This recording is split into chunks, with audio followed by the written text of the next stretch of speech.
30 seconds. That's all it took for Jake Coleman's entire world to flip upside down. 30 seconds of looking into eyes he thought he'd never see again. Eyes that belonged to the only woman he ever Ready when truly you are. loved. Come on, sweetie. And the same woman go who inside. was now his boss's boss. The dust from the concrete cutting hung thick in the air on the 12th floor of the new office tower rising up from Central Avenue in downtown Phoenix. Jake wiped sweat from his forehead with the back of his hand, leaving a gray smear across his skin. The afternoon sun beat through the empty window frames, turning the construction site into an oven even in late October. His work shirt clung to his back, damp with the kind of honest sweat that came from pulling wire through metal conduit for 8 hours straight. His phone buzzed in his tool belt. 5:17 p.m. He was late. Again. Jake's chest tightened with the familiar guilt as he started packing up his tools. Lily would be waiting at Roosevelt Elementary, probably sitting alone on the concrete bench outside the after-school program office, her pink backpack beside her, those big brown eyes scanning every car that pulled up. She never complained when he was late, which somehow made it worse. Some people measure success in dollars. Jake measured it in whether his daughter smiled when he picked her up from school. Tommy Chen, one of the younger electricians on the crew, called out from across the floor. "Jake, Morrison wants you in the trailer. Client's here for inspection." Jake's jaw tightened. Frank Morrison, the project superintendent, knew Jake had to pick up his daughter. The inspection could have been scheduled for any other time, but the client wanted what the client wanted, and when you worked for someone else, you showed up when called. The construction trailer sat at the edge of the site, a temporary office that smelled like coffee, sawdust, and air conditioning working overtime against the Arizona heat. Jake knocked once and pushed through the door, already forming an apology about needing to leave soon. Frank stood near the desk, a man in his early 50s with the weathered face of someone who'd spent 30 years on job sites before moving into management. Next to him stood a woman in a black suit that probably cost more than Jake's monthly rent. Her back was to the door, dark hair pulled into a neat bun at the base of her neck. Professional, polished, completely out of place in a construction trailer. Jake's boots left dusty prints on the plywood floor. "You wanted to see me, Frank?" The woman turned around.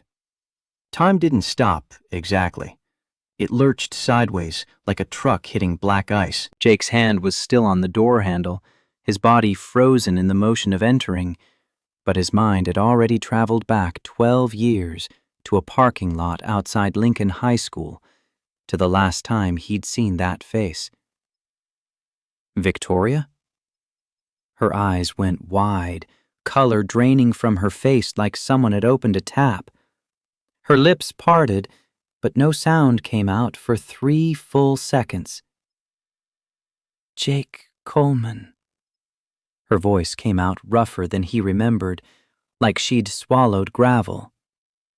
"I didn't know you worked here." Frank's gaze bounced between them, confusion creasing his forehead. "You two know each other?" Jake's throat had gone completely dry. He couldn't look away from her face, cataloging every change. The soft roundness of youth had sharpened into elegant bone structure. Her eyes carried shadows that hadn't been there before, but the shape of her mouth, the way her right eyebrow arched slightly higher than the left, the tiny scar above her lip from when she'd fallen off her bike in 10th grade, all exactly as he remembered. "We went to high school together." Jake forced the words out, his voice sounding strange even to himself. "Long time ago." Victoria's fingers tightened around the leather portfolio she held. "Yes, a long time." Frank cleared his throat. "Well then, Miss Hayward wanted to review the electrical progress personally. Jake's our lead electrician on the project, one of the best we've got." Ms. Hayward. The name hit Jake like a fist to the gut. He'd known her as Victoria Crawford in high school.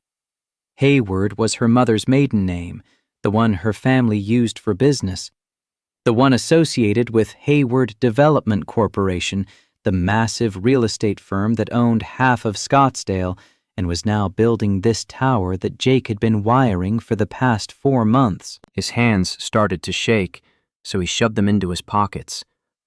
Victoria straightened her shoulders, her face sliding into a mask of professional calm so complete it felt like watching a door slam shut. "Mr. Coleman, perhaps you could walk me through the electrical systems you've installed on floors 8 through 12. The formality in her voice carved something hollow in his chest. Mr. Coleman. Like they were strangers. Like she hadn't spent 3 years as the person who knew him better than anyone else in the world. "I need to pick up my daughter from school." The words came out harder than he'd intended. "She's waiting." Something flickered across Victoria's face. Surprise, maybe. Or pain. It vanished before he could name it. "Of course. I apologize for the timing." She turned to Frank. "Perhaps we could reschedule for tomorrow morning?" Frank nodded. "Jake's here at 6:30 most days. We could do 7 a.m.? Victoria's eyes met Jake's for just a moment. 20 years of questions hung in the air between them, unasked and unanswered. 7 works for me."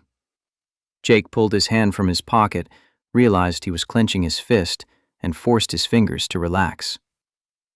"If that's everything, Frank?" "Yeah, go on. Don't want to keep Lily waiting." Jake turned and walked out of the trailer before his legs could decide to stop working. He made it to his truck, a 2015 Ford F-150 with 180,000 miles and a dent in the passenger door from when he backed into a post last winter. The door protested as he yanked it open. His hands were still shaking when he gripped the steering wheel. Victoria Crawford. Here. In Phoenix. Victoria Hayward, CEO of the company that employed him. The drive to Roosevelt Elementary took 15 minutes through surface streets, past strip malls and housing developments that all looked the same. Jake barely registered any of it. His mind kept replaying that moment when she'd turned around, the shock in her eyes giving way to something else. What? Regret? Fear? Guilt?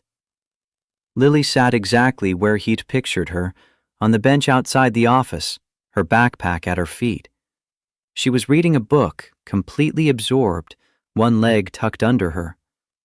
At 8 years old, she'd inherited Sarah's delicate features and Jake's dark hair, along with an intensity that sometimes made her seem older than her years. She looked up when his truck pulled into the lot. Her face split into a smile that made every hour of overtime, every aching muscle, every sacrifice worth it. Jake climbed out of the truck and met her halfway across the parking lot. She crashed into him for a hug, her arms barely reaching around his waist. "Dad, I thought you forgot me." The words stabbed, even though she said them cheerfully, without accusation. "Never, Princess. Job ran late, that's all." He kissed the top of her head and took her backpack, which weighed about as much as a small boulder. "What'd you learn today?" Lily chattered the whole drive home about her math test and how Emma Thompson had brought cupcakes for her birthday and how the library got new books and there was going to be a special reading program starting next week. "The librarian said there's a new volunteer who's going to read to us on Tuesday afternoons. Her name is Tori. She's supposed to be really good at doing character voices." Jake's hands tightened on the steering wheel. "Tori?" "Yeah. Ms. Bennett said she just started volunteering, but she already knows like 1,000,000 stories." Lily pulled her book out of her backpack. "I hope she reads fantasy. I love fantasy books." Tori. Not Victoria. A nickname, maybe. Or an alias. Jake's mind raced through the implications. Victoria had been in Phoenix long enough to set up a volunteer position at the library. She'd been here, in the same city, maybe for months, and he'd had no idea. She'd been reading to kids twice a week, including his daughter, and Millie had mentioned her a dozen times over the past few weeks. He just hadn't connected Miss Tori from the library with the girl who disappeared from his life 12 years ago. Their house was a small 2-bedroom in Mesa, 15 miles east of downtown. Jake had bought it 3 years ago, right after Sarah died, when staying in the apartment they'd shared became unbearable. The neighborhood was decent, quiet, with lawns that people actually mowed and streets where kids could ride bikes safely. Inside, the living room was cluttered with the comfortable chaos of a single dad raising a daughter. Lily's school projects covered most of the coffee table. Clean laundry sat in a basket waiting to be folded. Photos lined the walls. Lily as a baby, Lily's first day of school, Lily and Jake at the Grand Canyon last summer, and one photo of Sarah, Lily's mother, holding infant Lily in the hospital, her smile radiant despite the exhaustion. Jake had left that photo up because Lily needed to remember her mother's face. Some nights, he wished he could take it down, not because he didn't miss Sarah, but because the guilt of moving on felt like betraying her memory. He made dinner while Lily did homework at the kitchen table. Spaghetti with sauce from a jar, garlic bread from the freezer, bagged salad. Not fancy, but it was food, and they ate together every night, which counted for something. "Dad?" Lily looked up from her math worksheet. "Can I go to this special library reading next Tuesday? Please?" Jake's mind filled with an image of Victoria in that expensive suit, her face carefully blank, calling him Mr. Coleman like they'd never been anything to each other. But Lily loved the library. She'd been going to the Tuesday programs for the past month, coming home excited about stories and characters. How could he take that away from her just because Victoria Crawford had waltzed back into his life? "Yeah, you can go." After dinner, after Lily had her bath and brushed her teeth and put on her pajamas with the unicorns on them, Jake sat on the edge of her bed to read their nightly 3 chapters.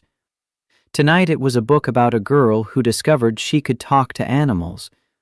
Lily's eyes started to droop during chapter 2.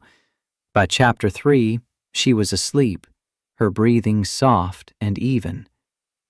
Jake sat there for a moment, watching her. This was what mattered. This small person who depended on him completely, not the ghost of a relationship that had ended over a decade ago. But after he'd turned off her light and closed her door and stood in the hallway of his quiet house, his resolve crumbled. He grabbed his laptop from the kitchen counter and opened Google. Victoria Hayward brought up pages of results. Articles in the Phoenix Business Journal, a profile in Forbes about the 30 under 30 in real estate development, photos of her at charity galas, ribbon-cutting ceremonies, industry conferences. In every picture, she looked polished, powerful, untouchable. Nothing like the girl who'd sat with him in his beat-up Honda Civic after school, eating French fries and talking about everything and nothing. Nothing like the girl who'd cried on his shoulder when her grandmother died. Nothing like the girl who'd looked at him like he hung the moon. Jake clicked through to the Hayward Development Corporation website. The company history traced back 3 generations, from Victoria's great-grandfather, who'd started with a single apartment building in 1947, to her grandfather, who'd expanded into commercial properties, to her father, Richard, who'd turned it into a billion-dollar empire. And now Victoria, at 29, had taken over as CEO 2 years ago. The website included a professional photo, Victoria in a gray suit, standing in front of floor-to-ceiling windows with the Phoenix skyline behind her.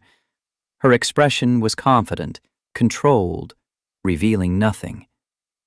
Jake closed the laptop harder than necessary. He hadn't thought about Victoria Crawford in years, or at least he'd gotten good at not thinking about her. He'd moved on, met Sarah, fallen in love, gotten married, had Lily, built a life that was good and real and solid. But seeing her today had ripped open something he'd thought had healed. Because 12 years ago, when Victoria had vanished without a word, she'd taken a piece of him with her. The piece that believed in forever. The piece that trusted completely. Sarah had loved what was left. She'd been patient with his walls, gentle with his broken edges. She'd given him Lily and 3 years of happiness before a drunk driver had blown through a red light and stolen her away. Jake sat in the quiet of his living room, surrounded by the life he'd built from the wreckage of 2 losses, and felt the past reaching up to drag him back down. His phone alarm went off at 5:30 a.m., like it did every weekday. Jake had been awake for an hour already, staring at the ceiling and trying not to think about what he was going to say to Victoria when he saw her in 90 minutes. He made coffee, strong and black, made Lily's lunch, peanut butter and jelly, because that's what she'd eat. Woke her up at 6:15 with enough time for breakfast and getting dressed, but not enough time for her to dawdle. By 6:45 they were in the truck, heading towards school. "You're quiet today, Dad." Lily had her book open, but was watching him instead of reading. "Just tired, Princess." "You're always tired." She said it matter-of-factly, without judgment. "You work too hard." 8 years old, and already sounding like a mother. Jake's chest tightened. "Somebody's got to pay for all those books you keep reading." Lily grinned and went back to her story. Jake dropped her off at 7:15, waited until she disappeared through the school doors, then drove back to the construction site with his stomach in knots. Victoria's Lexus was already in the lot when he arrived, a 2023 GX 550 in silver, probably cost $70,000. Jake parked his battered F-153 spaces away and tried not to feel the sting of comparison. Frank was waiting outside the trailer with 2 cups of coffee from Dutch Brothers. "Figured you could use this." He handed one to Jake. "Ms. Hayward's inside looking at the plans." Jake took the coffee, grateful. "Thanks." "Listen," Frank's voice dropped. "I don't know what history you two have, and it's none of my business. But she specifically requested you for this walkthrough. Said she wanted the lead electrician's perspective. So whatever happened back in high school, keep it professional today, yeah?" "Always do." Frank clapped him on the shoulder. "Good man." Victoria stood at the desk when Jake entered, her attention on the electrical schematics spread across the surface. She traded yesterday's black suit for navy blue, her hair pulled back in the same severe bun. When she looked up, her expression was carefully neutral. "Mr. Coleman, thank you for making time this morning." The formality felt like a slap. Jake set his coffee down harder than he'd intended. "Let's get one thing straight. You can call me Jake. We've known each other too long for the Mr. Coleman nonsense." Something flashed in her eyes. Relief, maybe, or gratitude. "All right." Her voice softened a fraction. "Jake." His name in her mouth after 12 years of silence made his pulse kick up. "What do you need to see?" She turned back to the schematics. "The power distribution on the upper floors. I want to understand the load calculations and why we went with this particular panel configuration." For the next 40 minutes, they talked electrical systems. Victoria asked smart questions, the kind that showed she actually understood construction, not just the business side. She challenged some of his choices, not aggressively, but with genuine curiosity about the engineering decisions behind them. Jake found himself relaxing despite his intentions. This was familiar ground. He could talk about amperage and circuit breakers and conduit runs without his emotions getting tangled up in it. They moved up to the 12th floor so he could show her the actual installation. The morning sun streamed through the empty window frames, painting harsh shadows across the concrete floor. Victoria stepped carefully in her heels, watching where she placed each foot. Jake pointed out the main distribution panel, the junction boxes, the neat runs of conduit. Victoria leaned in to examine a particularly complex intersection of cables, close enough that he caught her scent. Something floral and expensive that had no business on a construction site. Why did you use EMT conduit instead of PVC here? Building code requires metal for commercial high-rises. PVC's cheaper but doesn't meet fire safety standards. She pulled out her phone and made a note. I'm trying to learn every aspect of the projects we develop. I don't want to be the kind of CEO who just signs checks without understanding what they're paying for. You always did want to understand how things worked. The words slipped out before Jake could stop them. Too personal, too much acknowledgement of their shared past. Victoria straightened, her phone still in her hand. Her eyes met his and held. Jake, I know we need to talk. About why I left. About everything. His jaw tightened. 12 years of buried anger sparked to life. You think? One day we're making plans for after graduation, talking about getting an apartment together while I went to Mesa Community College and you went to ASU. And then you just vanished. Your parents said you went to stay with family. They wouldn't tell me where, wouldn't give me a number. I know. I looked for you, for 3 months. I drove to Tucson, Flagstaff, even up to Sedona, asking anyone named Crawford if they knew you. Victoria's eyes filled with tears, but her voice stayed steady. I heard. My parents told me. The words hit like a physical blow. You knew I was looking for you? And you never called? I wanted to. The tears spilled over now, tracking mascara down her cheeks. You have no idea how much I wanted to call. But I thought it would be better if I stayed away. Better for who? Before she could answer, Tommy's voice echoed up from the stairwell. Jake! We got a problem with the panel on 6. Jake wanted to ignore it, wanted to make Victoria finish this conversation. But responsibility pulled harder than old anger. We're not done talking about this. He turned toward the stairs, then stopped.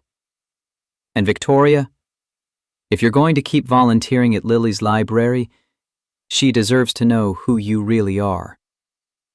He left her standing there among the conduit and cables, her expensive suit and careful composure finally cracked. The rest of the day passed in a blur of work. The problem on the 6th floor turned out to be a mislabeled circuit that took an hour to trace and fix. By the time Jake looked up again, it was past 3, and he needed to leave to pick up Lily. Victoria's Lexus was gone from the lot. Jake drove to Roosevelt Elementary with his mind churning. He'd been too harsh. He'd been too soft. He should have walked away entirely. He should have demanded answers. Lily bounced out to the truck with her usual energy, chattering about her day. Jake let her voice wash over him, grounding him in the present, in what mattered. At home, while Lily did homework and Jake started dinner, his phone buzzed with a text from an unknown number. This is Victoria. Frank gave me your number. I hope that's okay. I owe you an explanation. Can we talk? Not at work. Somewhere private. Jake stared at the message for a full minute before typing back. How private? My place? I live in Paradise Valley, or somewhere you'd be more comfortable. Your choice. Paradise Valley. Of course she did. That's where Phoenix's wealthiest families lived, in estates hidden behind walls and gates. Jake's thumb hovered over the keyboard. Every instinct screamed at him to decline, to keep the past buried, to protect himself and Lily from whatever chaos Victoria's reappearance might bring. But he'd spent 12 years wondering, 12 years with a hole in his understanding of his own history. Not your place. Somewhere public. Tomorrow night, 7 p.m. I'll find a spot and send you the address. Thank you, Jake. He didn't respond to that. After Lily was asleep, Jake sat on his back porch with a beer he didn't really want, staring up at the Arizona sky. The stars were visible out here, away from downtown's light pollution. Sarah used to sit out here with him on warm nights, her head on his shoulder, talking about Lily's future, about the life they were building together. I don't know what to do, he said to the empty air, to Sarah's memory, to whoever might be listening. She's back, and I'm angry, and I'm confused, and I don't know what to do. The stars didn't answer, but saying it out loud helped somehow. Tuesday arrived with the inevitability of a train wreck. Jake sent Lily to the library reading program because backing out now would require explanations he wasn't ready to give. He spent the afternoon installing outlets on the 8th floor and trying not to check the time every 5 minutes. At 6:30, he pulled up to Burton Bar Central Library in downtown Phoenix. The modern building rose 5 stories, all glass and concrete. Inside, the children's section hummed with activity. Jake told himself he was just picking up his daughter. He told himself he wasn't here to spy on Victoria. He was absolutely here to spy on Victoria. He found the reading room on the 2nd floor. Through the glass wall, he could see maybe 10 kids sitting on colorful floor cushions arranged in a semicircle. And in the center, cross-legged on the floor, in jeans and a simple gray sweater, her hair down around her shoulders, sat Victoria. She looked nothing like the CEO in the sharp suit. She looked young, relaxed, genuinely happy. She held a picture book in her hands, and even from outside the room, Jake could see her expression transforming as she read, becoming each character in turn. The kids were completely absorbed. One boy leaned forward with his mouth open. A little girl clutched a stuffed rabbit, her eyes wide. And Lily's face glowed with pure joy. Jake's throat tightened. Victoria made a dramatic gesture, clearly reaching a climactic moment in the story. The kids gasped in unison. Then she must have said something funny because they all dissolved into giggles. She caught sight of Jake through the glass. Their eyes met, and something passed between them. Acknowledgement, recognition, pain. But she didn't break character. She finished the story, her voice carrying through even though Jake couldn't make out the words. When she closed the book, the kids erupted in applause. The session ended, and children scattered toward their waiting parents. Lily spotted Jake and ran over, her face flushed with excitement. Dad, did you see? Miss Tori is amazing. She did all the voices and everything. Victoria approached them slowly, her expression uncertain. She'd pulled her hair back into a simple ponytail, and without makeup, Jake could see faint shadows under her eyes. Hi, Lily. Her voice was warmer than it had been on the construction site, more like the girl Jake remembered. Dad, you know Miss Tori? Lily's eyes went wide. That's so cool. How? Jake and Victoria spoke at the same time. We went to high school together. We're old friends. Lily looked between them, clearly sensing something, but too young to name it. Can Miss Tori come to dinner? Please? I never get to have friends over, and Miss Tori is the best reader in the whole world, and she knows like every story ever written. Lily, I'm sure Miss Tori has plans. Actually, Victoria's eyes locked on his. I don't have any plans tonight.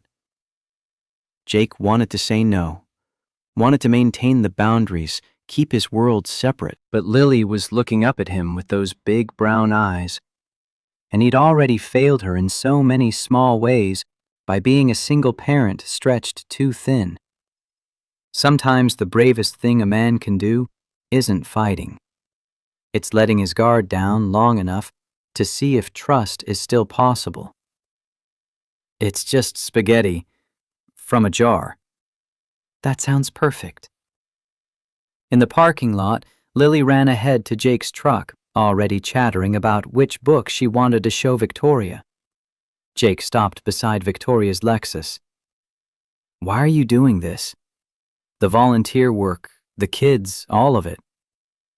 She pulled her keys from her purse, but didn't unlock the car. Because for 2 hours every Tuesday, I get to be Tori. Not Victoria Hayward, CEO.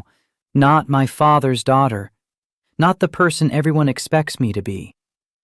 Just someone who loves stories and likes kids. You could have gone anywhere. Volunteered anywhere. Why my daughter's library? I didn't know she was your daughter. Not at first. Victoria's voice dropped. I moved back to Phoenix 6 months ago when I took over the company. I started volunteering because I needed something real in my life, something that mattered beyond quarterly earnings and development deals. And then one Tuesday, this beautiful little girl with your eyes and your intensity walked in, and the librarian called her Lily Martinez, and I thought, Coleman. Her name is Lily Coleman. She's never used Sarah's last name. Victoria blinked. Sarah? My wife. Lily's mother. The past tense stuck in his throat like always. She died 3 years ago. Car accident. The color drained from Victoria's face. Jake, I didn't know. I'm so sorry. Follow us. It's about 15 miles to Mesa. The drive gave Jake time to second-guess every decision that had led to this moment. Inviting his ex-girlfriend, the one who'd ghosted him 12 years ago, the one who was now a billionaire CEO, to his modest house for boxed pasta dinner with his 8-year-old daughter. This was fine. Everything was fine. Lily kept up a steady stream of conversation from the passenger seat about Miss Tori and the stories and how she did different voices for every character, and wasn't it amazing that Dad knew her, and Small World, and maybe Miss Tori could come every week, and... Slow down, Princess. Let's just see how tonight goes. Victoria's Lexus stayed 3 car lengths behind them the whole drive, a silver shadow in his rearview mirror. Jake's house looked even smaller with Victoria standing in the driveway. She took in the cracked sidewalk, the lawn that needed mowing, the basketball hoop over the garage with a torn net. It's not much, Jake said, unlocking the front door. It's a home. Victoria's voice carried something that sounded like longing. That's more than much. Lily gave Victoria the full tour, dragging her from room to room with the enthusiasm of a realtor on commission. She showed off her book collection, her art projects, the photo wall in the living room. Victoria lingered on a picture of Lily and Jake camping at the Grand Canyon. You went backpacking?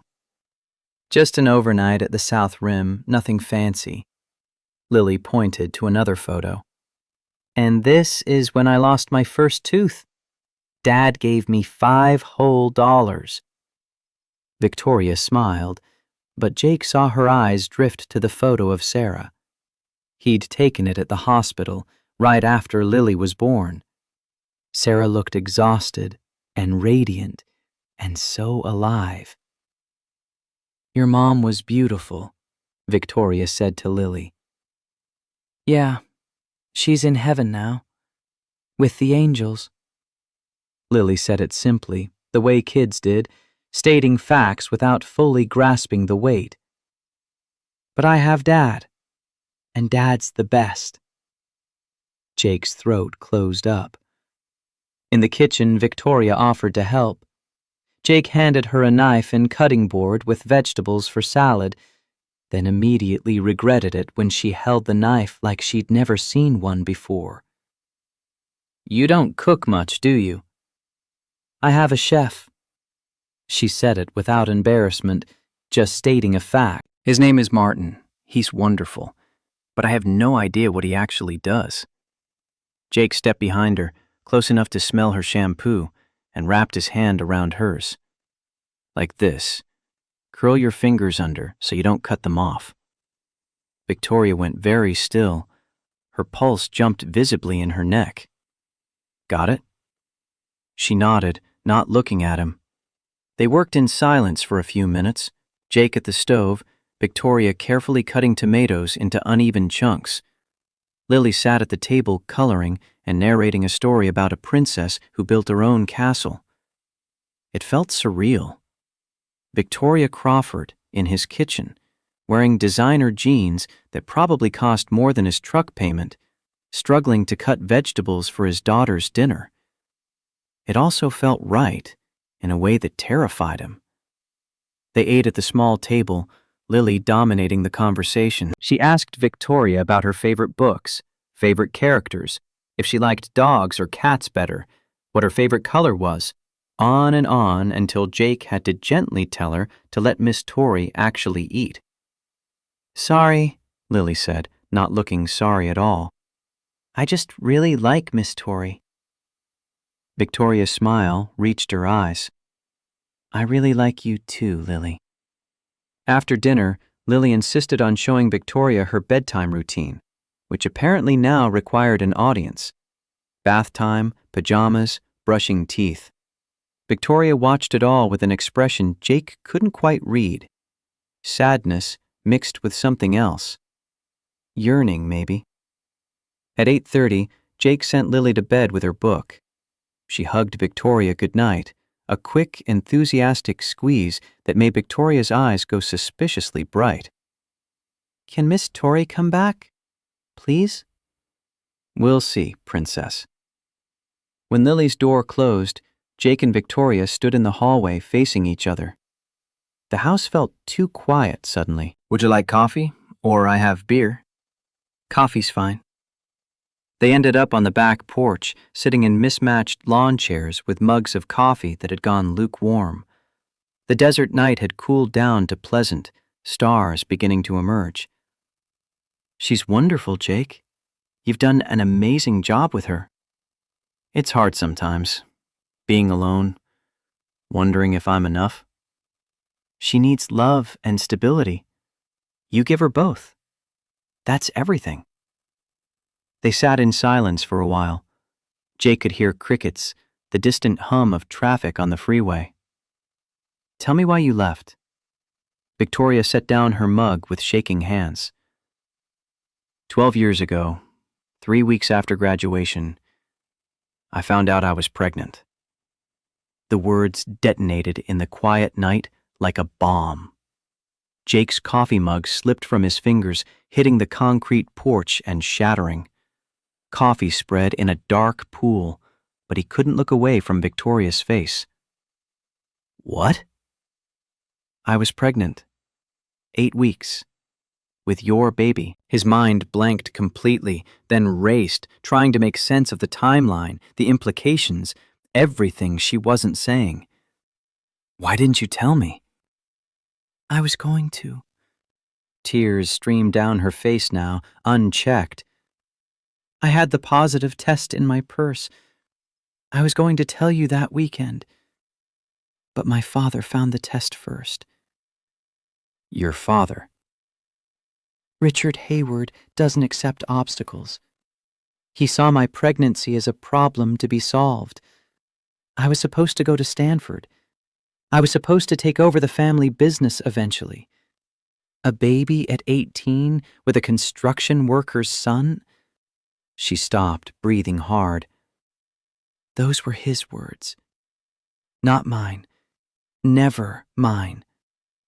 Jake stood up, needing to move, needing to do something with the rage building in his chest. So what? He paid you to get rid of it? Sent you away? He threatened your family.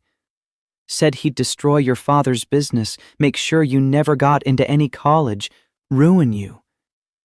I was 18 and terrified, and I believed him. Victoria's voice broke. He sent me to my aunt's house in California. The plan was to have the baby, give it up for adoption through a private agency, then come back and pretend nothing happened. I was supposed to start at Stanford in the fall like everything was normal. But you never came back. Because at 18 weeks I started bleeding. They rushed me to the hospital and... She couldn't finish, her breath coming in gasps. Jake sank back into the chair, all the anger draining out of him, replaced by a grief so profound it felt like drowning. "A girl," Victoria whispered. "They told me it was a girl. I named her Grace. Just in my heart. Just for me." Grace. They sat there in the dark, crying for a daughter who'd never taken a breath, for all the years they'd lost, for 18-year-old kids who'd been too scared and too controlled to fight for each other. Jake woke up on his couch at 5:15 a.m. with a stiff neck and the memory of Victoria's tears still fresh in his mind. He'd insisted she stay until she stopped crying, then walked her to her car around midnight. They'd stood in his driveway, two people who'd lost a child neither of them had known existed, trying to figure out what to say next. In the end, Victoria had simply touched his arm and whispered, "Thank you for listening." Now, in the gray pre-dawn light, Jake made coffee and tried to process the previous night. A daughter. He'd had a daughter. Grace. The name felt sacred somehow, like speaking it aloud might shatter something fragile. Lily padded into the kitchen at 6:15, her hair sticking up on one side. "Is Miss Tori coming back?" Jake poured milk into a bowl of cereal. "I don't know, Princess." "I hope she does. She's nice. And she's pretty. And she looks at you funny." His hand stilled on the milk carton. "What do you mean, funny?" "Like Mom used to look at you in the pictures. Before I was born." Lily said it casually, spooning cereal into her mouth. "Like you're special." 8 years old and already too perceptive for his comfort. At the construction site, Jake threw himself into work, running conduit, pulling wire, connecting circuits. Physical labor that required enough concentration to keep his mind from spiraling into the past, but not so much that he couldn't function on 3 hours of sleep. Tommy found him on the 10th floor around 11. "Morrison wants to see you. Conference room, not the trailer." The conference room was in the ground floor temporary offices, a converted space with folding tables and metal chairs. Frank sat at the head with 3 people Jake didn't recognize, and Victoria in a charcoal suit that made her look like she belonged on the cover of a business magazine. Their eyes met across the room. Hers asked a question he wasn't sure how to answer. Frank gestured to an empty chair. "Jake, these are the partners from Sanderson Architecture. They've got some concerns about the electrical capacity on floors 15 through 20. For the next hour, Jake presented load calculations and explained panel configurations and answered technical questions while trying not to look at Victoria. She sat perfectly still, her face professionally neutral, but he caught her watching him when she thought no one would notice. When the architects left satisfied, Frank clapped Jake on the shoulder. "Good work. You know your stuff." Victoria gathered her papers, moving with careful precision. "Jake, could I have a moment?" Frank raised his eyebrows but said nothing, leaving them alone in the conference room. Victoria waited until the door closed. "I wanted to apologize for last night, for dumping all of that on you without warning." "You didn't dump anything. You told me the truth." "Finally." Jake leaned against the table. "I spent 12 years thinking you just didn't care enough to say goodbye." "I cared too much. That was the problem." She twisted her wedding ring. Wait, she wasn't wearing a wedding ring. She twisted the expensive watch on her wrist instead. "I was 19 years old, sitting in a hospital room in Sacramento, and all I could think was that I'd failed. Failed you, failed our baby, failed everything. Coming back and facing you felt impossible. So you built $1 billion company instead. I worked 18-hour days for 10 years because if I stopped moving, I'd have to feel everything I'd lost. Her voice cracked on the last word. My therapist has a lot to say about my coping mechanisms. Jake wanted to stay angry. Anger was clean, simple, protective. But looking at Victoria's face, seeing the same grief he carried for Sarah reflected back at him, anger felt like punishing them both for being young and scared. Where do we go from here? I don't know. But Jake, I need you to understand something. When I'm with Lily, when I'm reading to those kids at the library, I'm not pretending. That's the most real part of my life. That's who I actually am underneath all of this. She gestured at her suit, her polished appearance, the invisible weight of corporate responsibility. And what about the construction site? What are you there? Trying to learn how to be better than my father. Trying to understand the work instead of just profiting from it. Victoria picked up her briefcase. I'm removing myself from day-to-day oversight of this project. David Chen, my business partner, will take over. I don't want there to be any conflict of interest between us. You're walking away from a $30 million development because we have history? I'm walking away because I don't want you to ever think my feelings are tangled up with business. I don't want you looking at me and wondering if I'm here because I care or because it's good for the bottom line. Before Jake could respond, his phone buzzed. The school. His stomach dropped. This is Jake Coleman.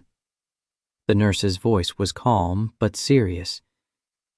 Mr. Coleman, Lily's fine, but she's in my office with a headache and mild fever. I think you should come get her. I'll be there in 20 minutes. He ended the call to find Victoria watching him with concern. Is Lily okay? Fever. I need to go. Of course. Go. Jake made it halfway to the door before turning back. Tonight. Can you come by around 6? I think we need to talk more. About everything. Victoria nodded. I'll be there. Lily dozed in the truck on the way home, her forehead warm against Jake's palm when he checked at stoplights. At home, he set her up on the couch with a blanket, children's Tylenol, and water. She fell asleep watching cartoons while Jake worked from his laptop at the kitchen table, reviewing electrical specs and answering emails. Around 2 p.m., his phone rang. Unknown number. Jake Coleman. Mr. Coleman, this is Richard Hayward. I believe we should talk. Jake's grip tightened on the phone. About what? About the fact that you're spending time with my daughter. I'd like to meet. Tomorrow morning, 9 a.m. My office in downtown Scottsdale. I work for a living. Tomorrow's Wednesday. I'm aware. I've already spoken with Frank Morrison. He's approved the time off. Richard's voice carried the absolute confidence of someone who expected compliance. I'll text you the address. The call ended before Jake could refuse. He stared at his phone, anger building hot and acidic in his chest. Richard Hayward, the man who'd stolen 12 years from them, who'd let Victoria believe Jake's family would be destroyed, who'd sent a terrified 18-year-old away alone. That man wanted to have a conversation. Jake wanted to throw his phone across the room. Instead, he checked on Lily, who was still sleeping peacefully, and texted Victoria. Your father called. Wants to meet tomorrow. Why? Her response came 30 seconds later. I don't know. I didn't tell him to contact you. I'm sorry. You don't have to go. Yes, I do. If I don't, he'll just keep pushing. Jake, be careful. My father doesn't make social calls.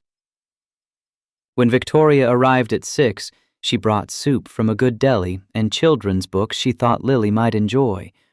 She'd changed out of her business suit into jeans and a soft blue sweater, her hair loose around her shoulders. Lily perked up when she saw her. Miss Tori!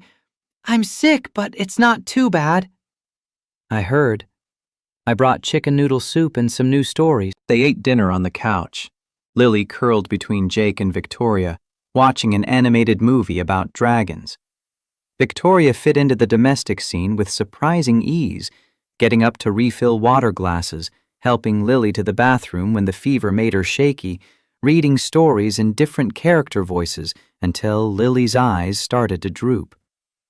Jake carried his daughter to bed, tucking her in with the gentleness that came from 3 years of single parenting. When he returned to the living room, Victoria was washing dishes at his sink. You don't have to do that. I know. I want to help.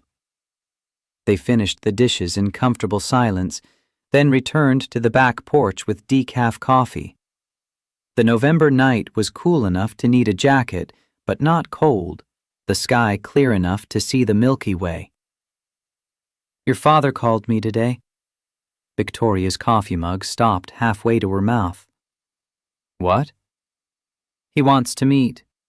Tomorrow morning. My boss already approved the time off, which means Richard called him first. That son of a... Victoria set her mug down hard. I'm going with you. No. Jake, you don't understand what he's like. He'll try to buy you off or threaten you or... I can handle your father. That's what I thought 12 years ago. I was wrong. Her eyes were fierce now, protective. He plays chess while everyone else is playing checkers. He'll have researched everything about you.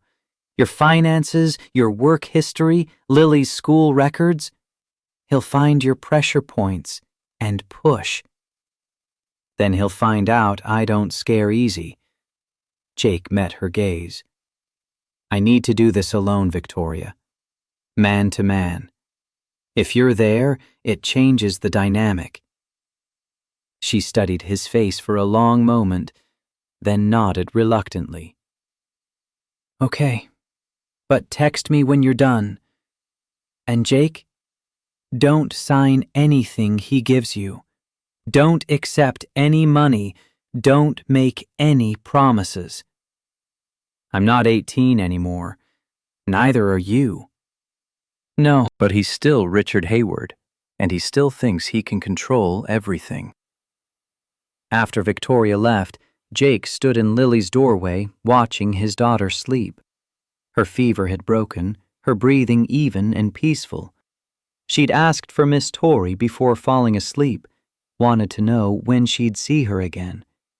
Jake didn't have an answer for that. He barely had answers for himself. The next morning, Jake dropped a still recovering Lily at his neighbor Mrs. Rodriguez's house. The older woman had watched Lily before, knew the routine, promised to call if there were any problems. Richard Hayward's office occupied the top 3 floors of a glass tower in downtown Scottsdale. The lobby was all marble and modern art, the kind of place where Jake's work boots felt like a rebellion. The receptionist directed him to the executive elevator with a smile that didn't reach her eyes.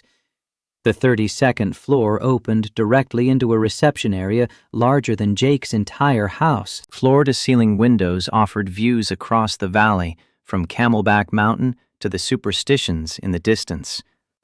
A woman in her 40s, perfectly put together, rose from behind a desk. Mr. Coleman, Mr. Hayward is expecting you. Please follow me. Richard's office was obscene. Mahogany furniture, leather chairs, a desk that looked like it cost more than Jake's truck. The man himself stood by the windows, hands clasped behind his back, surveying his domain. He turned as Jake entered. 62 years old, silver hair, a face that might have been handsome before decades of ruthlessness hardened it. He wore a suit that probably cost $5,000 and looked at Jake like he was calculating his net worth down to the penny. "Mr. Coleman, thank you for coming. You didn't give me much choice. There's always a choice. You made yours." Richard gestured to a chair. "Please, sit." Jake remained standing. "I'm good." A flicker of something, amusement, respect, crossed Richard's face. "Victoria told you about the pregnancy." "Yeah, she told me." "Then you understand why I made the decisions I did. My daughter was 18 years old with a full scholarship to Stanford. You were a construction worker's son with community college aspirations. A baby would have destroyed both your futures." Jake's hands curled into fists at his sides. "You mean it would have destroyed your plans? Victoria wanted that baby. I would have wanted that baby. You took that choice away from us." "I saved you both from making a catastrophic mistake." Richard moved to his desk, pulled out a folder. "You've done well for yourself, all things considered. Journeyman electrician, good safety record, respected by your supervisors. You're raising your daughter alone after a tragedy. That shows character." "Don't." "Don't what?" "Don't pretend to compliment me while looking for weaknesses to exploit." Jake crossed his arms. "Why am I here?" Richard opened the folder, revealing documents Jake couldn't read from across the room. "Because Victoria is making decisions with her heart instead of her head. She's talking about selling her majority stake in the company, stepping down as CEO, starting a nonprofit focused on children's literacy. Good. She hates being CEO. Anyone who actually knows her can see that. What she hates is irrelevant. She has a responsibility to the company, to our family legacy, to the thousands of employees whose livelihoods depend on Hayward development." Richard's voice hardened. "And she's throwing it all away because guilt over a 12-year-old mistake has resurfaced. That mistake was my daughter, our daughter. That mistake was a pregnancy that would have trapped you both in mediocrity." Richard pulled a paper from the folder. "This is a check for $500,000, tax-free. All you have to do is walk away. Stop seeing Victoria. Stop letting her volunteer with your daughter. Remove yourself from her life entirely." Jake stared at the check, at the amount that represented more money than he'd earn in 10 years. Enough to pay off his house, set up a college fund for Lily, never worry about overtime again. "You think I can be bought?" "Everyone can be bought. It's just a matter of price." Jake walked to the desk, picked up the check and tore it in half, then in half again. He dropped the pieces on Richard's expensive mahogany desk. "I don't need your money. I earn my living with these hands." He held up his calloused palms. "I'm not rich, but I'm not for sale either." Richard's expression didn't change, but something shifted in his eyes. Calculation, maybe, or reassessment. "My wife died last year, cancer. Before she passed, she told me I'd ruined Victoria's life, that I'd chosen pride and control over my daughter's happiness." His voice carried an edge Jake hadn't expected. Grief, raw and bleeding. "I came here today expecting to buy you off, to protect Victoria from what I assumed was another mistake. And now? Now I'm wondering if I'm about to make the same error twice." Richard sat heavily in his chair, suddenly looking his age. "Victoria talks about you the way she used to talk about teaching, before I convinced her that running the company was her destiny. She lights up. Do you understand? My daughter, who hasn't genuinely smiled in a decade, lights up when she mentions your name." Jake stayed silent, unsure where this was heading. I can't undo what I did 12 years ago. I can't bring back Grace. Richard's voice broke on the name. But I can tell you this. If you hurt my daughter, if you're using her for access to her wealth, I will destroy you so completely, you'll wish I'd succeeded the first time. I loved Victoria when she was Elena Crawford, the girl who tutored me in English and dreamed about teaching high school literature. I loved her when neither of us had anything. Her money doesn't change that. Jake leaned forward, planting his hands on the desk. But here's what you need to understand. Victoria is going to make her own choices, not yours, not mine, hers. And if she chooses to walk away from this company, from this life, that's her right. She'd be walking away from billions of dollars. Maybe she doesn't measure success in dollars. Maybe she measures it in whether she can sleep at night without hating herself. The words hung in the air between them. Richard stared at Jake with an expression that might have been respect or might have been fury. Get out of my office, Coleman. Gladly. Jake made it to the elevator before his hands started shaking. He rode down 30 floors with his heart pounding, processing what had just happened. Richard Hayward had tried to buy him off and failed. Had admitted to guilt about Grace, had essentially given his blessing while simultaneously threatening complete destruction. The man was terrifying and pathetic in equal measure. Jake texted Victoria from the parking garage. Survived. Your father's complicated. Are you okay? Meet me at Papago Park in an hour, the main parking lot. I'll be there. Jake picked up Lily from Mrs. Rodriguez's house. Her fever was gone, energy returning, and she bounced around asking if Miss Tori was coming over again soon. Maybe. We'll see, Princess. At Papago Park, Jake found a shaded picnic table while Lily ran to the playground nearby. Victoria arrived 20 minutes later, parking her Lexus next to his truck. She wore running shoes and yoga pants, clearly having come straight from wherever she'd been. She slid onto the bench across from him, worry creasing her forehead. What happened? Jake told her everything.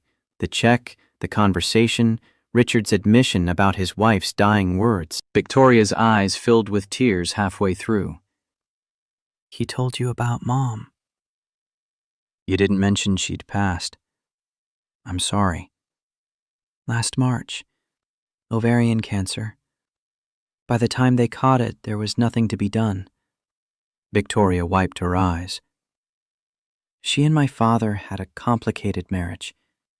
He loved her, in his way, but he loved control more. He said she told him he'd ruined your life. She did. I was there. Victoria watched Lily on the playground, climbing the jungle gym with fearless determination. Mom spent her last months trying to undo the damage. She's the one who suggested I start volunteering.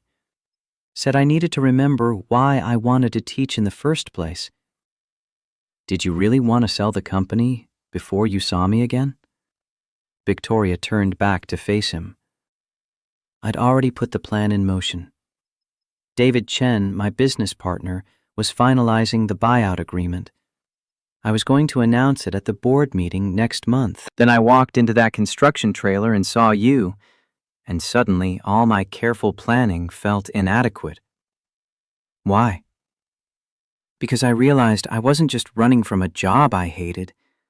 I was running from the possibility that I'd become exactly like my father, ruthless, isolated, measuring everything in profit margins. Her voice dropped. But seeing you, seeing Lily, remembering who I used to be, that gave me courage to actually go through with it. To choose the life I want instead of the life I inherited. Lily ran over, breathless and grinning. Miss Tori, are you going to play with us? Us? Me and Emma. She's over there. Lily pointed to another girl on the swings. Victoria glanced at Jake, who nodded. She let Lily drag her to the playground, where she gamely climbed through tunnels and went down slides and pushed kids on swings. She laughed, genuinely laughed, in a way Jake suspected Victoria Hayward, CEO, never allowed herself to do. He watched from the picnic table, his phone buzzing with work emails he ignored. Frank could handle whatever crisis had emerged. For right now, Jake needed to sit still and figure out what he actually wanted. Because Victoria was back in his life, and his daughter adored her, and his father-in-law had essentially given permission for them to try again. But trying again meant opening himself up to loss. It meant risking Lily's heart along with his own. It meant trusting that Victoria wouldn't disappear a second time. Love isn't about being perfect for each other. It's about being perfectly honest with each other. The thought settled into his chest like truth. When Lily finally wore herself out, they walked back to the parking lot. Emma's mother collected her daughter, waving cheerfully at Jake. Lily climbed into the truck, already half asleep. Victoria stood beside her Lexus, keys in hand. "Jake, I know we have a lot to figure out, but I need you to know something. I'm not the scared 18-year-old who let her father control her life. I'm not going anywhere unless you ask me to leave." "I don't want you to leave, but I don't know how this works. You're selling a company worth billions. I wire buildings. You live in Paradise Valley. I live in Mesa. You have a chef named Martin. I make spaghetti from a jar. So we figure it out. Together." She stepped closer. "I don't need the mansion or the chef or the expensive car. I need something real. I need to matter to someone, not for my bank account, but for who I actually am." "And if people think I'm with you for the money?" "Let them think whatever they want. The only opinions that matter are yours, mine, and Lily's." Jake wanted to believe her, wanted to trust that they could bridge the gap between their worlds. But doubt gnawed at him, whispering reminders about how badly things had fallen apart before. "I need time to process all of this, to figure out what's fair to Lily." Disappointment flickered across Victoria's face, but she nodded. "Okay. How much time?" "I don't know. A few days? A week?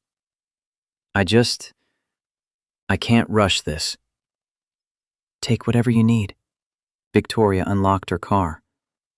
"But Jake, I'm not waiting 12 more years.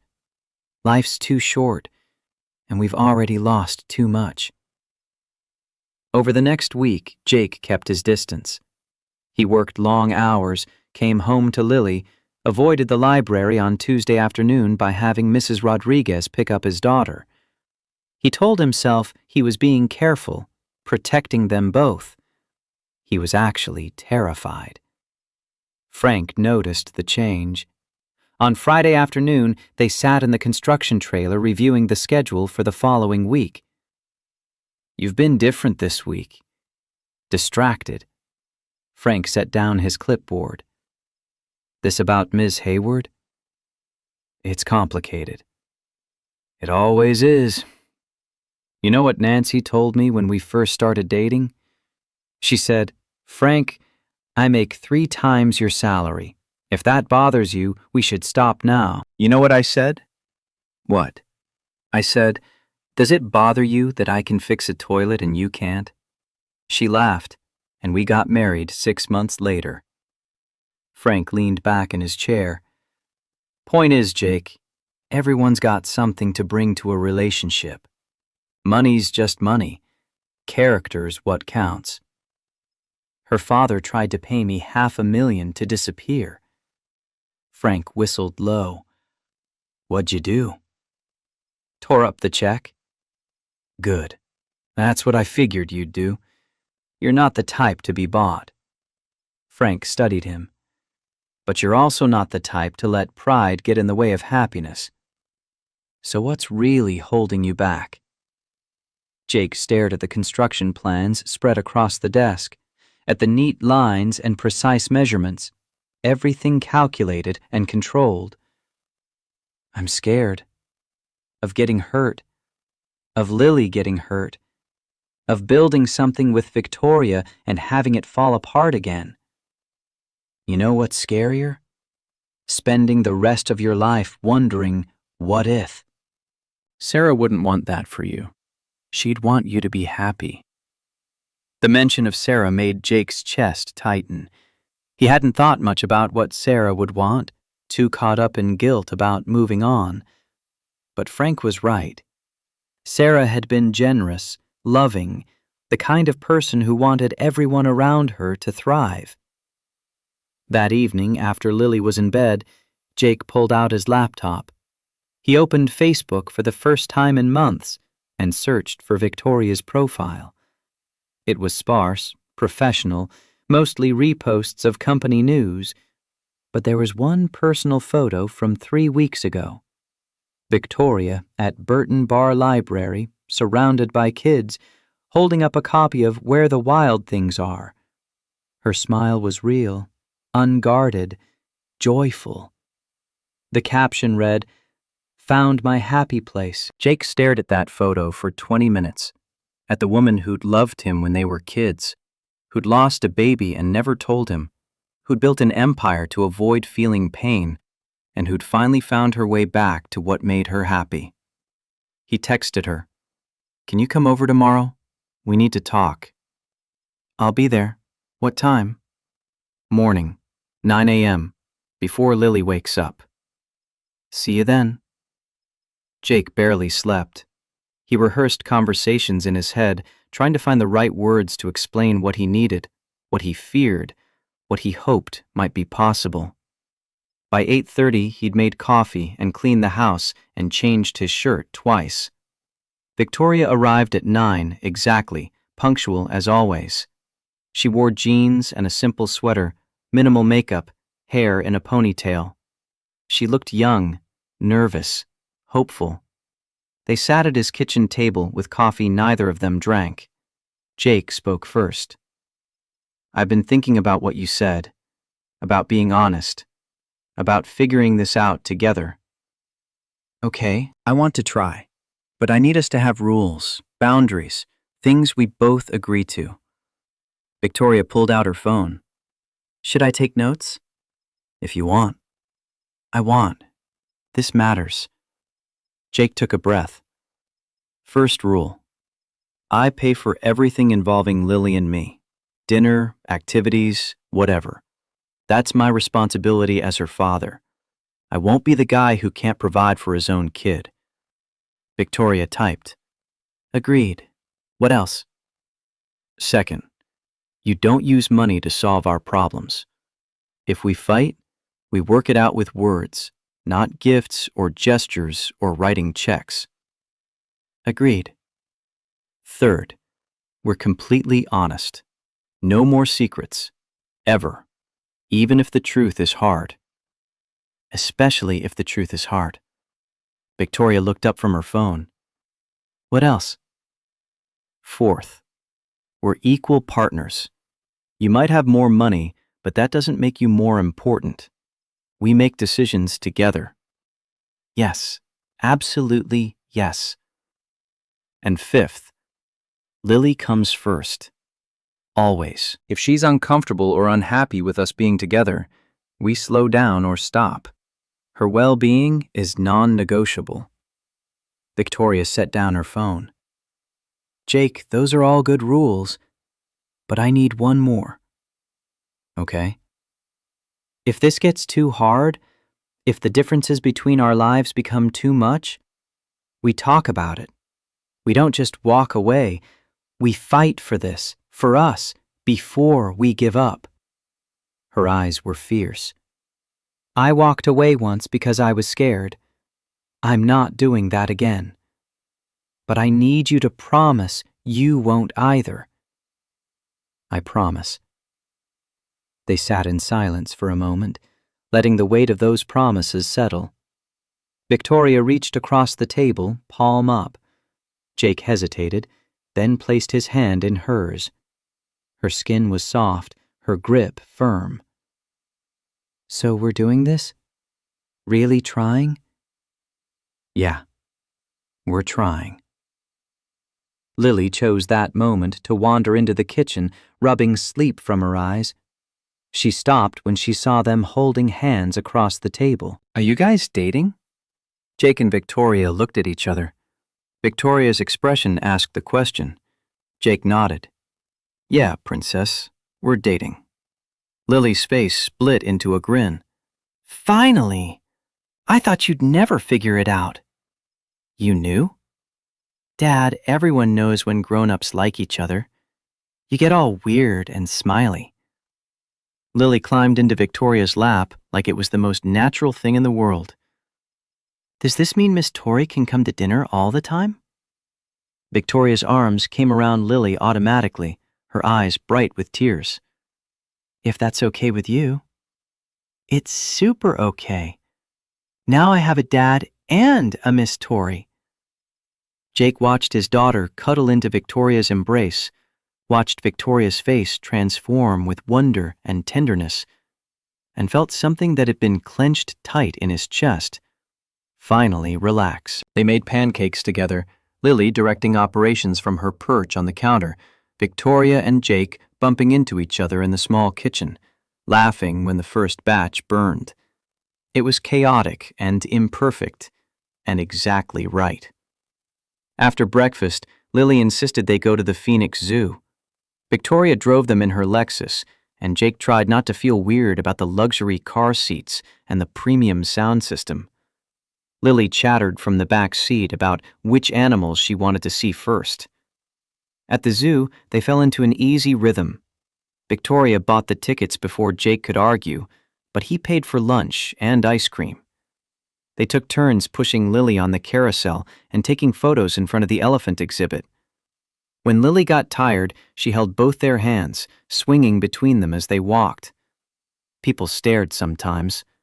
Jake's work-roughened hands and faded jeans next to Victoria's designer sunglasses and expensive watch made the class difference obvious. But Victoria didn't seem to notice or care, too busy helping Lily find the best viewing spot for the giraffes. Around 3 p.m., Lily announced she was hungry again.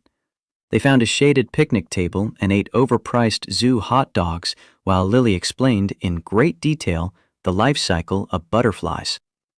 Victoria's phone buzzed. She glanced at it, frowned, and silenced it. "You can answer if it's important." "It's my father. He can wait."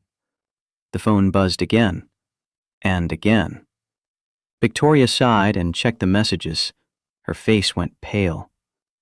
"What's wrong?" "He's here. At the zoo. He wants to talk to both of us."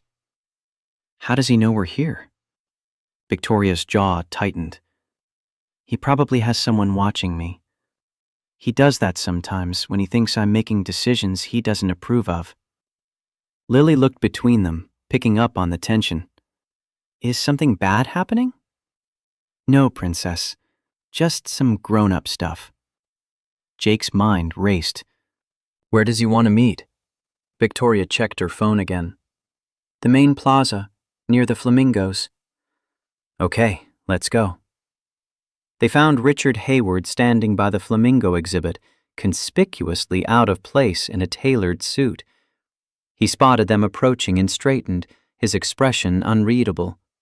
Lily grabbed Jake's hand. "Who's that man?" "That's Miss Tori's father." Richard's gaze landed on Lily, and something shifted in his face. Softened, almost. He crouched down to her level, moving with surprising gentleness for a man who'd tried to buy off Jake a week ago. "Hello, Lily. I'm Richard. It's very nice to meet you." Lily studied him with the serious consideration of an 8-year-old. "You're Miss Tori's dad?" "I am." "She's nice. She reads really good stories." "I know. She gets that from her mother. Richard stood, his eyes meeting Jake's. I apologize for the intrusion, but I needed to see something for myself. See what? Whether you were serious, Whether Victoria was serious. Whether this was a fleeting impulse or something real. Richard looked at his daughter. I see now that it's real. Victoria's voice was cold. You had someone follow me. I had someone keep me informed. There's a difference. No, Dad, there isn't. This is exactly the kind of controlling behavior that I know. Richard held up his hand. I know. And I'm here to apologize. Not just for today, but for 12 years ago. For taking choices away from you. For letting fear and pride dictate my decisions. The plaza was busy with families, kids running past with balloons and cotton candy. But around their small group, everything felt suspended. Why now? Victoria's arms were crossed, defensive. Why apologize now, after all this time? Because your mother was right. Because I've watched you be miserable for a decade, and I told myself it was worth it, that you were successful, that was what mattered. But seeing you with Coleman and his daughter, seeing you actually happy? Richard's voice roughened. I was wrong. About everything. Jake spoke up. You threatened my family. Told Victoria you'd destroy us if she didn't leave. I did. And I would have followed through if she'd called my bluff. I'm not apologizing for who I was. I'm telling you I'm trying to be better than that now. Lily tugged on Victoria's hand. Why is everyone sad? This is the zoo. The zoo is supposed to be fun. The innocent observation broke the tension. Victoria laughed, watery but genuine. She picked up Lily and settled her on her hip. You're right. The zoo should be fun. What do you want to see next? The monkeys. And then, can we get one of those big pretzels? Victoria looked at Jake, asking permission. He nodded. Let's go see the monkeys. Richard watched them start to walk away, then called out. Victoria! She turned back. I meant what I said in my office to Coleman. If he hurts you, I'll destroy him. But if he makes you happy, if he's good to you and that little girl, Richard paused. Then he has my support. All of it. Victoria's eyes filled with tears. Thank you, Dad. They spent another hour at the zoo, Richard trailing behind them at a respectful distance. He bought Lily a stuffed monkey from the gift shop and didn't protest when she hugged him with sticky fingers. He walked with them to the parking lot, his expensive shoes getting dusty on the path. At the cars, Richard pulled Jake aside while Victoria buckled Lily into the Lexus. I misjudged you, Coleman. I thought you were after her money. I was wrong. I don't need to be told twice that I'm not a gold digger. No, you don't. But you need to understand what dating Victoria means. The media attention, the business pressures, the people who'll try to use your relationship for leverage. Richard's voice dropped. And you need to know that I'm stepping back. Victoria's selling majority control of the company to David Chen. She'll keep 40% ownership and sit on the board, but she won't be CEO anymore. She told me. Did she tell you she's using the proceeds to start a literacy foundation? That she's planning to open library centers in underserved communities across Arizona? Pride swelled in Jake's chest. That sounds like her. It sounds like the daughter I should have encouraged 12 years ago instead of crushing. Richard extended his hand. Take care of her, and take care of that little girl. She looks like Grace might have looked. The observation hit Jake square in the chest. He shook Richard's hand, the old man's grip firm and steady. Driving home in Victoria's Lexus, Lily fell asleep in the back seat. Jake reached over and laced his fingers through Victoria's where it rested on the center console. Your father's trying. I know. I'm not sure I'm ready to forgive him yet, but I see he's trying. Lily liked him. Lily likes everyone. Victoria glanced in the rearview mirror at the sleeping child. She's special, Jake. Patient and kind and wise beyond her years. You've done an incredible job with her. Most days I feel like I'm barely holding it together. That's called being a parent. You show up anyway. They pulled into Jake's driveway as the sun started to set, painting the sky in shades of orange and pink. Jake carried Lily inside, settling her on the couch with a blanket. She stirred briefly, mumbling something about monkeys, then fell back asleep. Victoria stood in the living room, looking uncertain. Should I go? Stay, for dinner. Just something simple. They made grilled cheese and tomato soup, moving around each other in the kitchen with increasing ease. Victoria set the table while Jake cooked. They ate standing at the counter, talking in low voices so they wouldn't wake Lily. I have a board meeting Monday To officially announce my transition out of the CEO role. Nervous? Terrified. But also relieved. David's been my partner for 6 years. Victoria set down her soup spoon. Jake, I need to tell you something. His stomach tightened. Okay? I'm scared too, of messing this up, of you realizing I'm not worth the complications I bring, of Lily getting attached and then me failing somehow. Her voice shook. But I'm more scared of not trying. I spent 12 years running from pain, from connection, from anything that might hurt. I'm done running. Jake crossed to where she stood, cupping her face in his hands. Her skin was soft, her eyes vulnerable. We're both scared. That's okay. We'll be scared together. He kissed her, gentle and careful, tasting salt from the tears on her cheeks. Victoria's hands came up to grip his shirt, holding on like he might disappear. When they pulled apart, she whispered, I love you. I never stopped. I love you too. Even when I hated you for leaving, I loved you. They stood in his small kitchen, holding each other while the soup got cold and Lily slept on the couch, and the future stretched out before them. Uncertain, but possible. For the first time in 12 years, possible felt like enough. 3 months passed in a rhythm Jake hadn't experienced since Sarah died.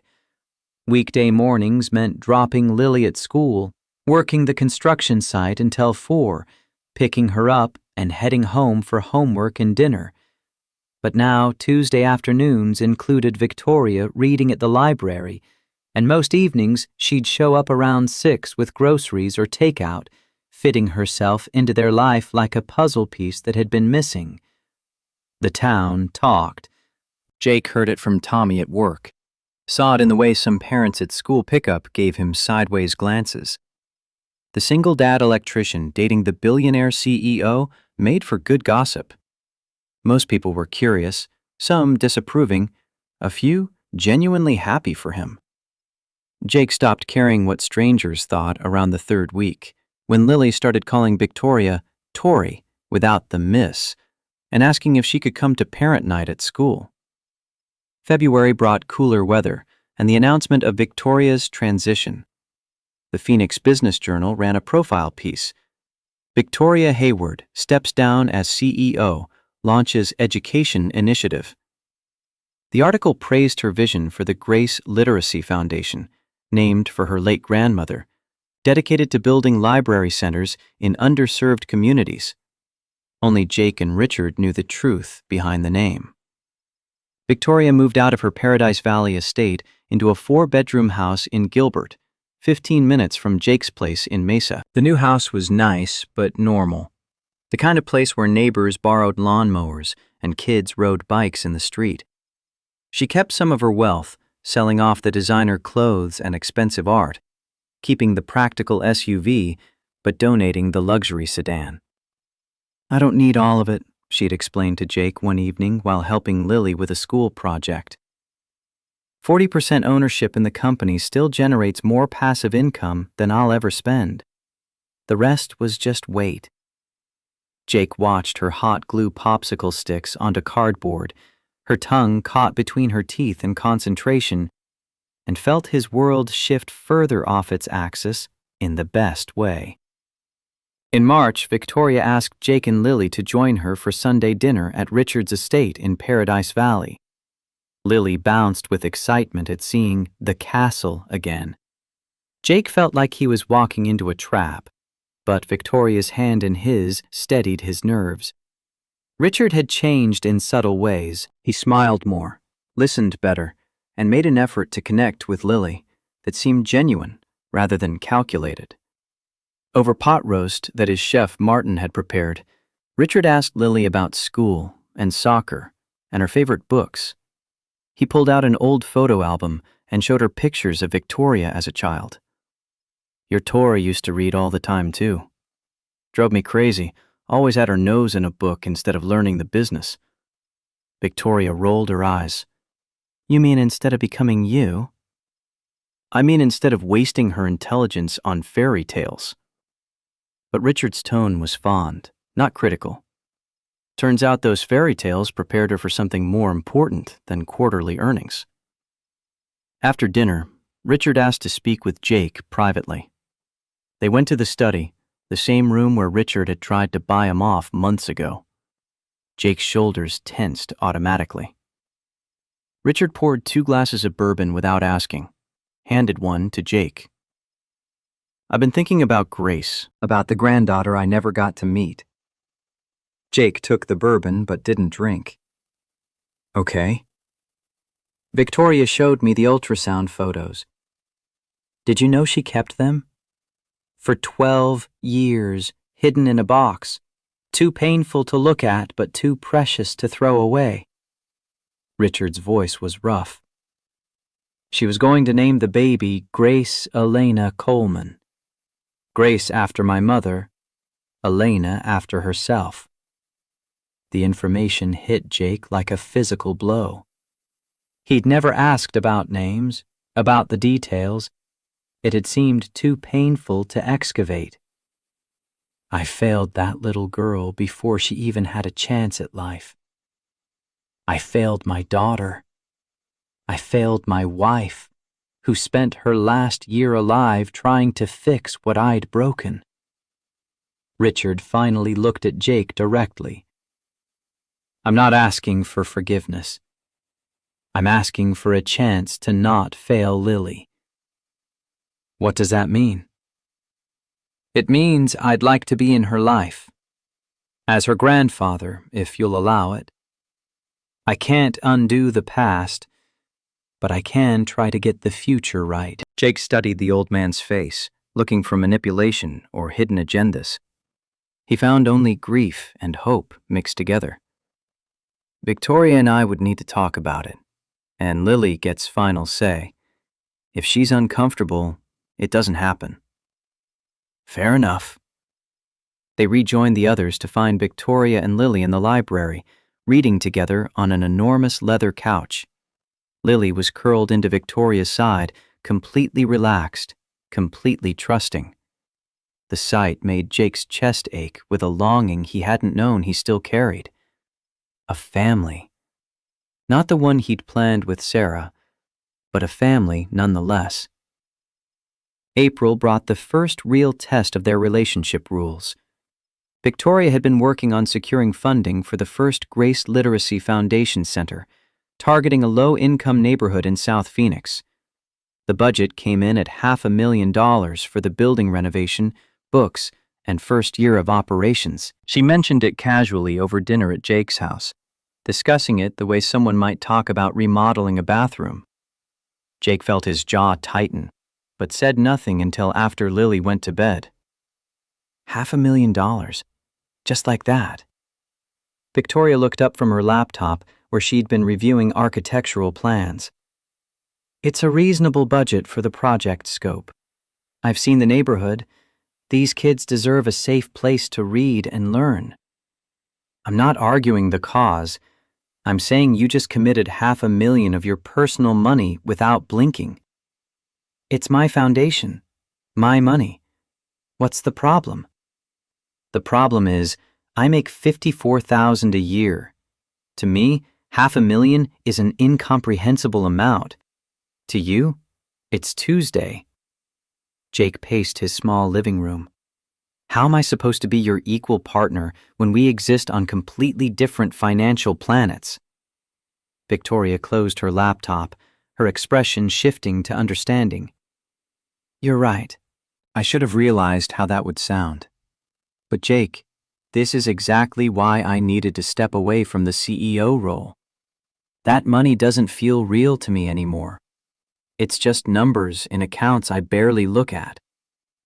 It's real to the people who don't have it. I know, you're right. She stood, moving toward him. What do you need from me? How do we make this work? Jake stopped pacing. I need you to remember that for most people, money isn't abstract.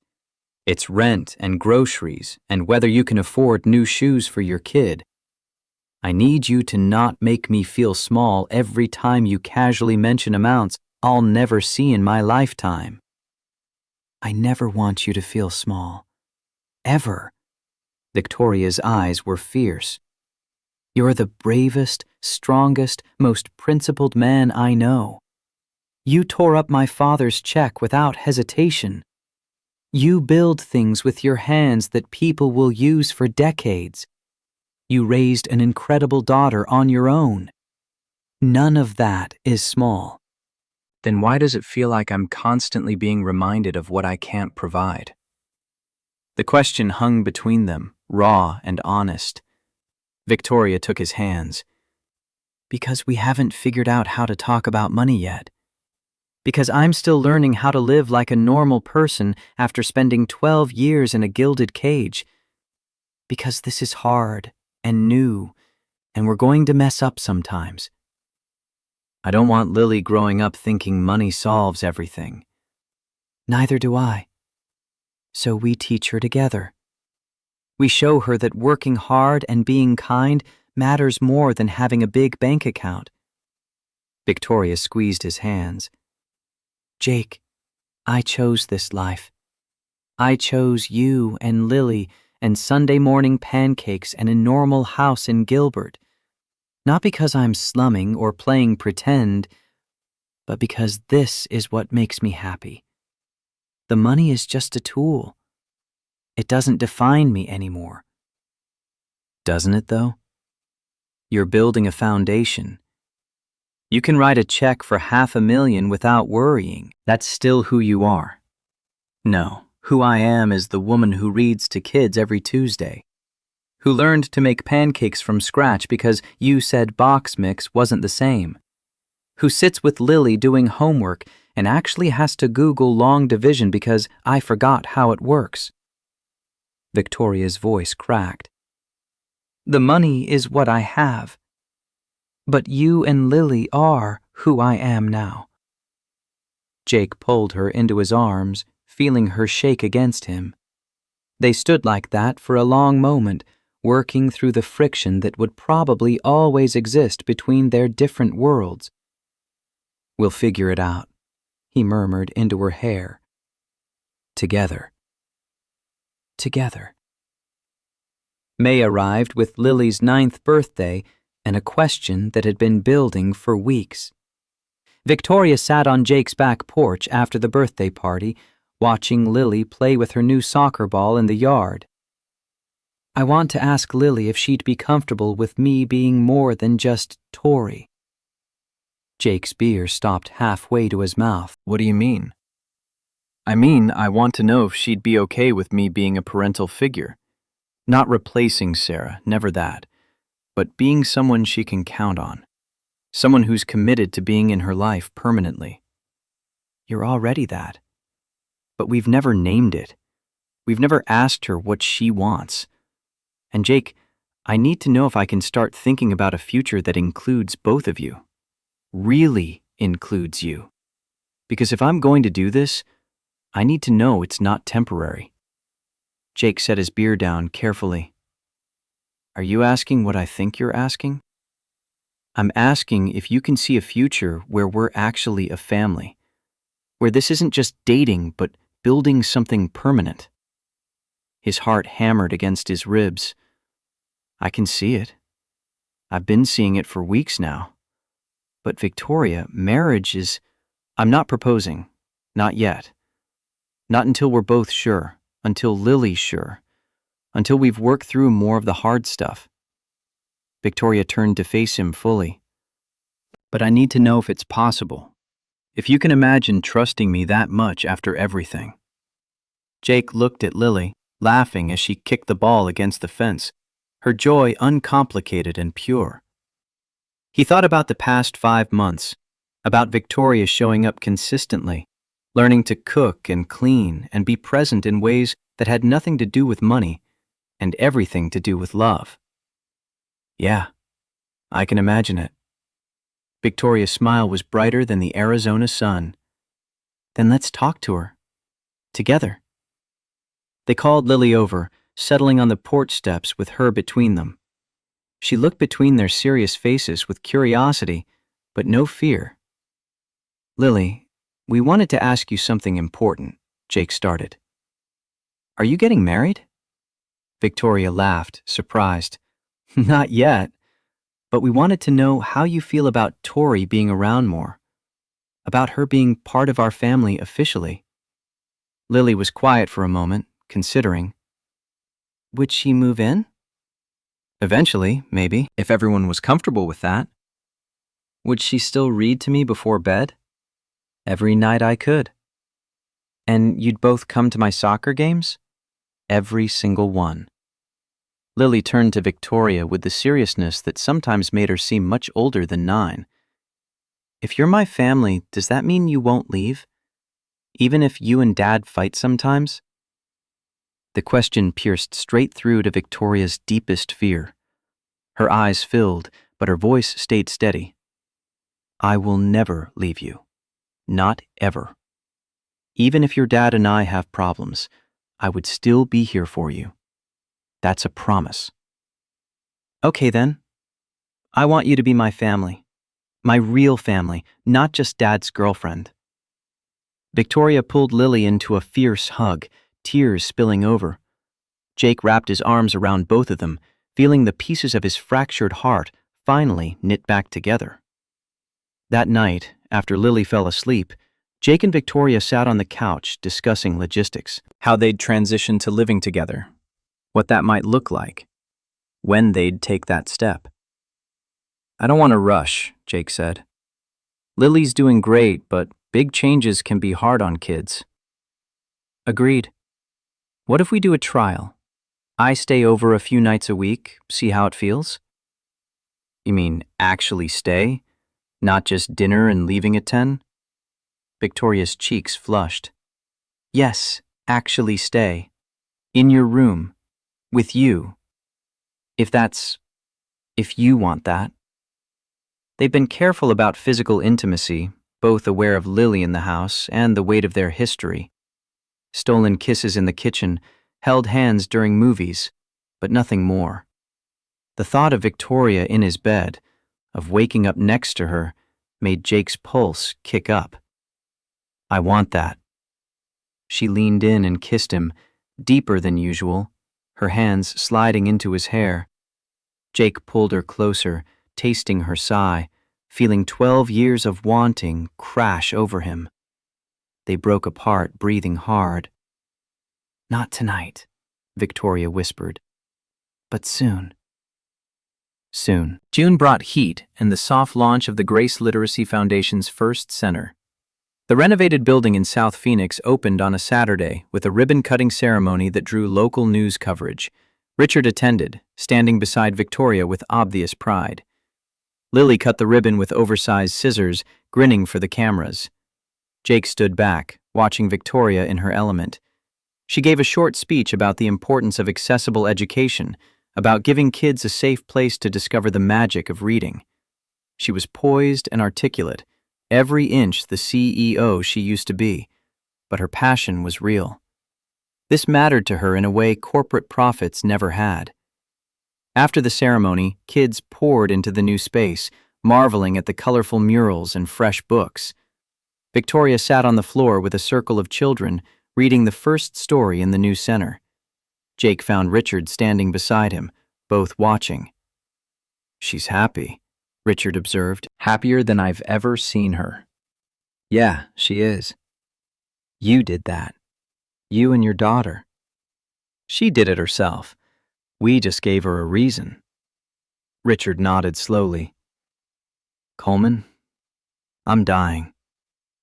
The words were so casual, Jake almost missed them. Then they registered, and he turned sharply. "What?" "Pancreatic cancer, stage 4. I found out last month." Richard's face showed no emotion. 6 months, maybe less. I'm telling you because Victoria will need support when I'm gone. She'll pretend she's fine, but she's not good at losing people she loves, even when the relationship was complicated. Jake's mind reeled. Does she know? I'm telling her tonight. I wanted you to hear it from me first, so you'd know how to help her. Richard finally looked at him.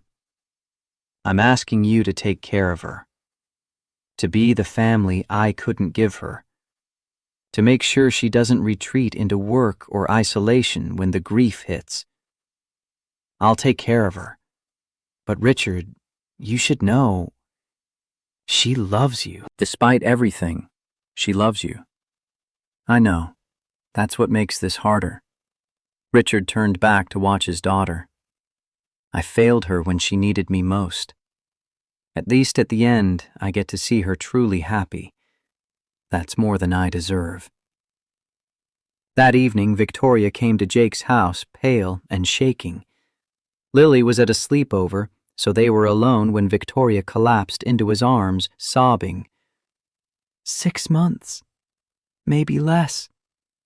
He waited a month to tell me because he didn't want to disrupt my foundation launch.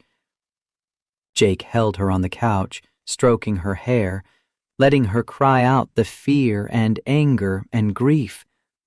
When she finally calmed, she pulled back, wiping her eyes. I wasted so much time being angry at him. Now I have 6 months to what? Forgive him? Say goodbye? Figure out how to lose another parent? You do whatever feels right. There's no script for this. I don't know what feels right. I just know I'm terrified. Jake cupped her face, making her look at him. You're not alone this time.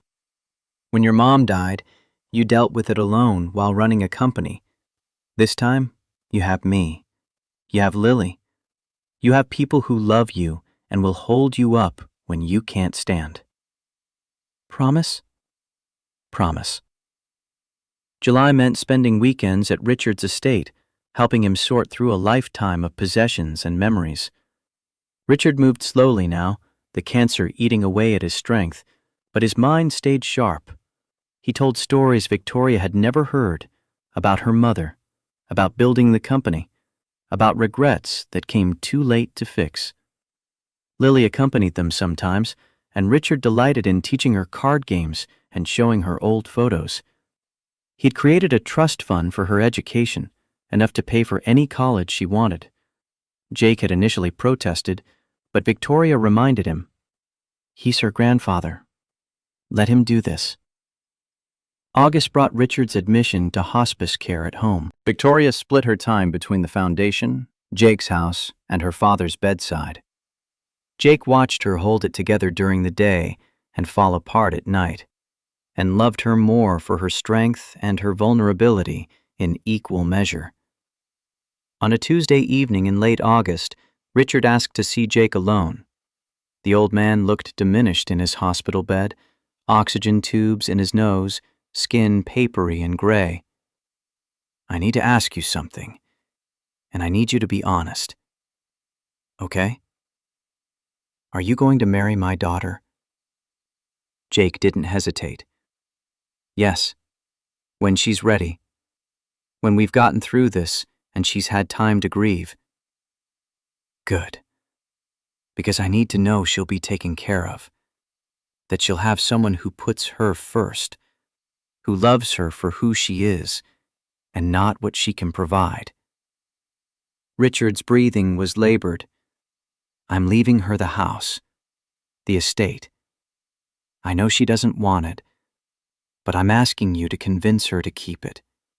Not to live in, but to use. For the foundation, for events, for something meaningful. I'll talk to her. In the safe in my office, there's a box, blue velvet.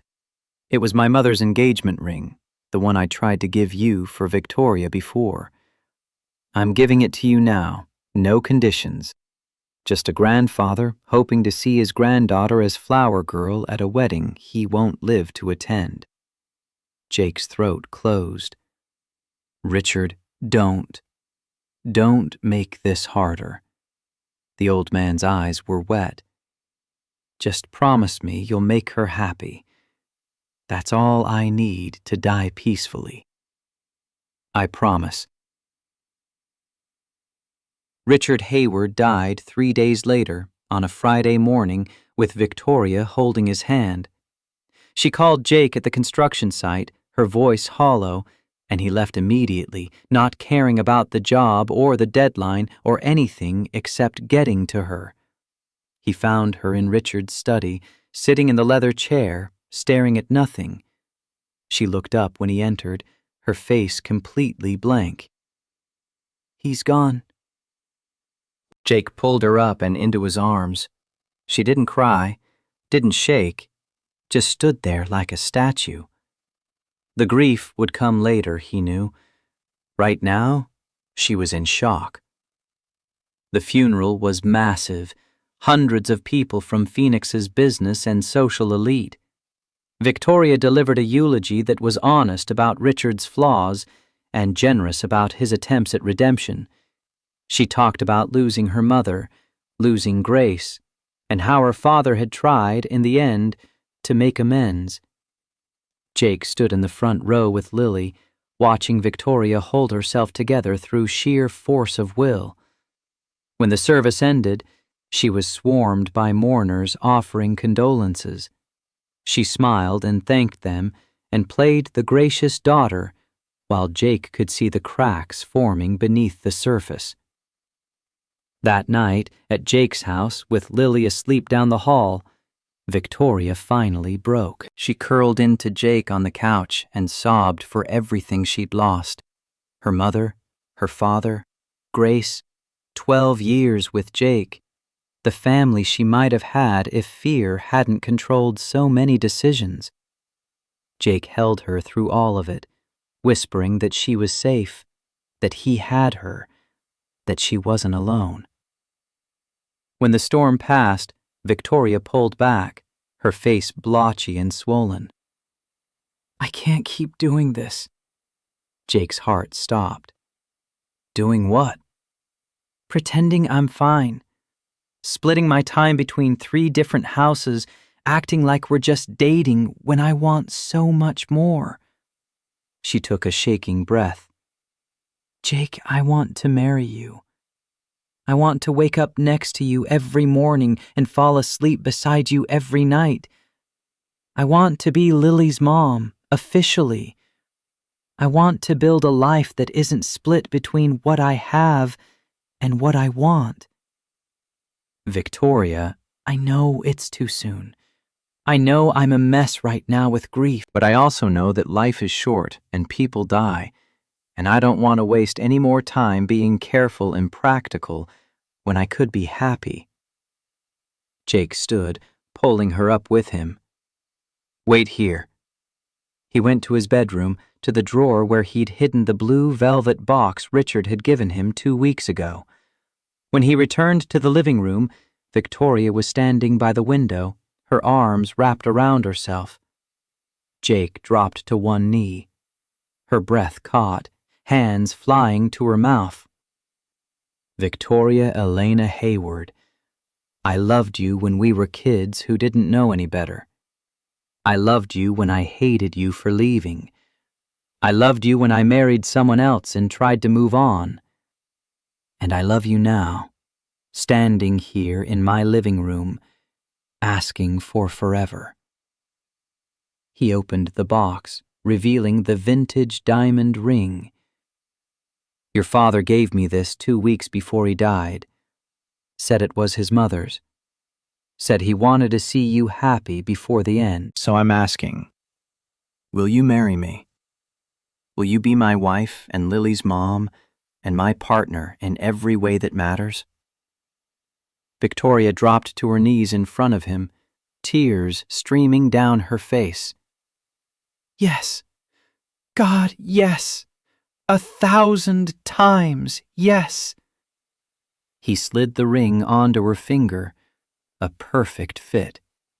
Then he pulled her into a kiss that tasted like salt and promises and coming home after being lost for too long.